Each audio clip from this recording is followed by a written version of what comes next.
I want to refer to one particular verse, 2 Timothy 4:1, just a little bit more technical, but it's interesting. In your version, you'll have something like this: I charge you in the presence of God and of Messiah Jesus to preach the word. I charge you, solemn charge. Actually, that's not quite what the Greek says. Not many of the translations would get this right, but it's more definite about preaching the kingdom here. It should read something like this: I solemnly testify to you in the presence of God and Jesus about his appearance and his kingdom. I solemnly testify the kingdom and his appearance. There's a direct object there. So the last thing that Paul wants to do is to preach that kingdom of God. He's not adjuring, he's not swearing by something. That's not the sense here. Martyrome is to solemnly testify.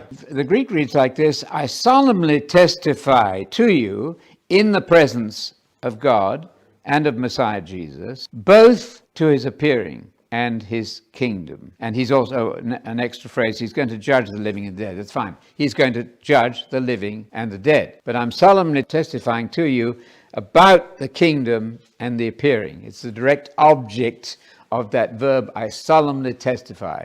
The last thing I want to say to you before I die, Paul would say, I want you to understand the appearing and the kingdom of God. The appearing, we don't see him now, but he's going to appear at the kingdom. So proclaim the word. You see, what word? Don't ever read proclaim the word without telling them it means the word about the kingdom.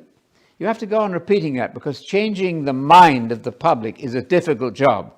People like to have the groupthink mentality, and they don't want to learn something new, so you have to encourage them to learn something. I don't know that I can quote you a translation that actually has that. It's not adjuration, A-D-J-U. It's not I solemnly swear by something. You're not swearing by the kingdom. You're testifying to the fact of the kingdom. New American Bible, the Catholic Bible, has some very good things, but this isn't one of them. They don't get that right. They talk about the kingly power instead of the kingdom. Well, what's the kingly power? You don't use the word kingly. It doesn't mean anything much, no. But it's a very strong kingdom verse, and not kingly power.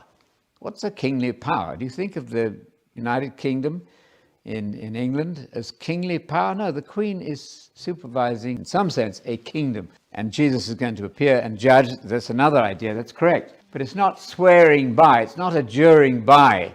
It's actually testifying to the fact of the coming kingdom.